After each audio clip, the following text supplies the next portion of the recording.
বন্ধুগণ, আজকের কুইজ বা প্রশ্নগুলোর মধ্যে যদি কোনো প্রকার বা কোনো রকম ভুল তথ্য পেয়ে থাকেন, তাহলে অনুরোধ করব ক্ষমার দৃষ্টিতে দেখবেন এবং ভুল তথ্যগুলো জানিয়ে দিবেন। আমরা ইনশাআল্লাহ সংশোধন করার চেষ্টা করব।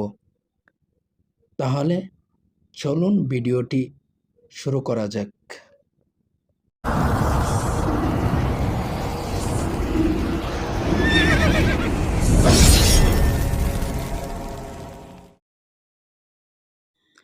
আজকের ১ নম্বর প্রশ্ন,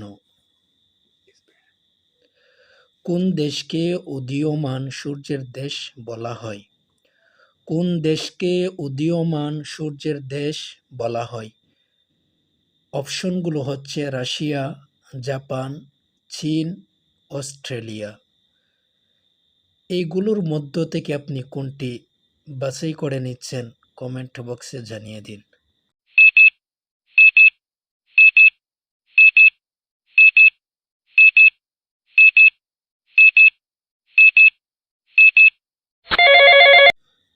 উত্তরটি হবে জাপান।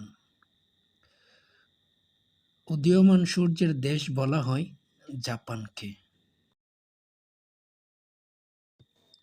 সো আজকের ২ নম্বর প্রশ্ন,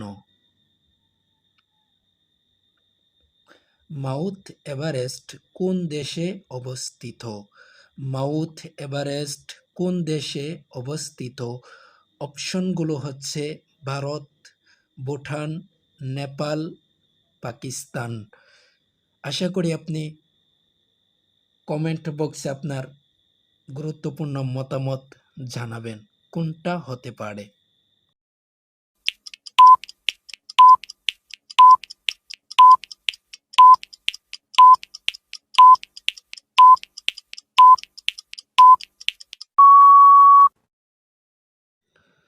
সো বন্ধুগণ, উত্তরটি কি আপনি দিতে পেরেছেন? উত্তরটি হবে নেপাল।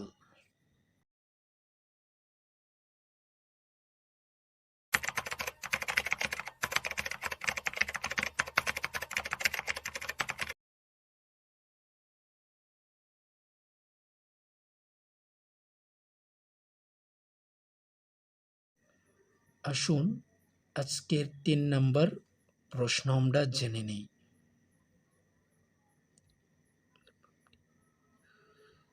কৃষ্ণ মৃত্তিকা কোন চাষের জন্য উপযোগী? কৃষ্ণ মৃত্তিকা কোন চাষের জন্য উপযোগী? অপশনগুলো হচ্ছে ধান, ছোলা, গম, চা। আপনি কোনটিকে বেছে নিচ্ছেন কমেন্ট বক্সে জানিয়ে দিন।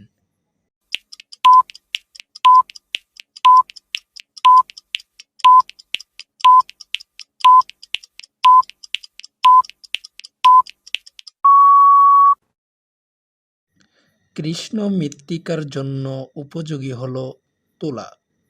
উত্তরটি হবে তুলা। এখন আমরা ৪ নম্বর প্রশ্নটি দেখব। চলুন দেখি কি হতে পারে।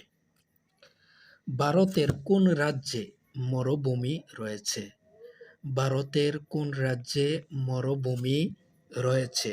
অপশনগুলো হচ্ছে মধ্যপ্রদেশ, উত্তরপ্রদেশ, রাজস্থান, কর্ণাটক। এর মধ্যে আপনার কোনটি মনে হয় কমেন্ট বক্সে জানিয়ে দিন।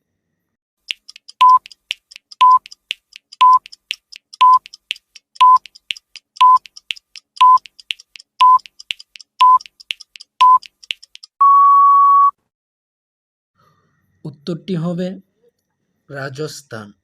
ভারতের মরুভূমি রয়েছে রাজস্থানে। আজকের ৫ নম্বর প্রশ্ন,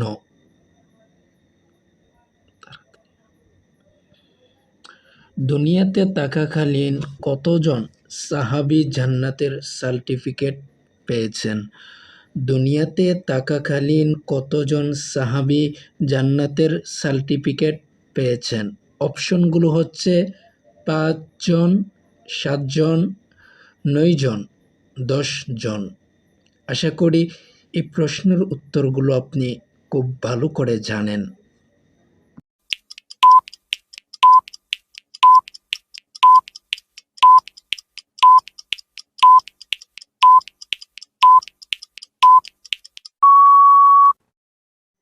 উত্তরটি হবে ১০ জন সাহাবী। দুনিয়া থেকে জান্নাতের সার্টিফিকেট পেয়েছেন ১০ জন সাহাবী।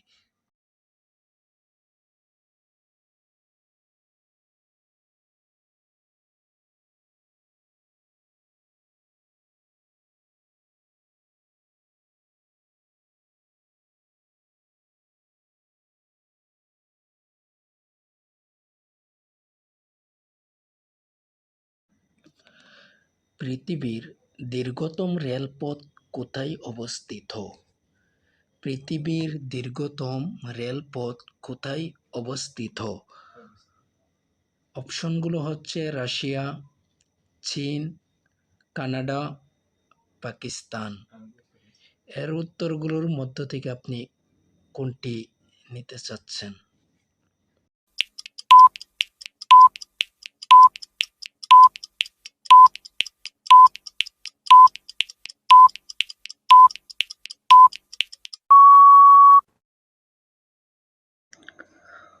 উত্তরটি হবে পৃথিবীর দীর্ঘতম রেলপথ হচ্ছে রাশিয়ায়। রাশিয়ার মধ্যে পৃথিবীর দীর্ঘতম রেলপথ রয়েছে। উত্তরটি কি আপনি জানতেন?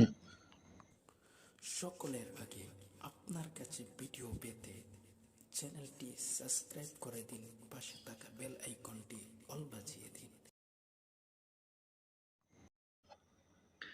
সো বন্ধুগণ, আশা করি আজকের ভিডিও থেকে আপনারা নতুন কোনো কিছু শিখতে পেরেছেন। যদি নতুন কিছু শিখতে পারেন তাহলে কমেন্ট বক্সে জানিয়ে দিন। আর অনুরোধ করব, আপনারা যদি নতুন কোনো কিছু শিখে থাকেন তাহলে মাহমুদ তোরাইফ চ্যানেলটি সাবস্ক্রাইব করে দিন, যেন এরকম আরও নতুন নতুন ভিডিও পেতে পারেন এবং আপনার জ্ঞানকে ধারণ করতে পারেন। তো আজকের জন্য ভিডিওটি এখানেই সমাপ্ত। এতক্ষণ ছিলাম আমি মাসুম বিল্লাহ আপনাদের সাথে। আশা করি আপনারাও আমার সাথে থাকবেন। আজকের জন্য বিদায়। আসসালামু আলাইকুম ওয়া রাহমাতুল্লাহ। ভালো থাকবেন, সুস্থ থাকবেন। শুভকামনা আপনাদের জন্য।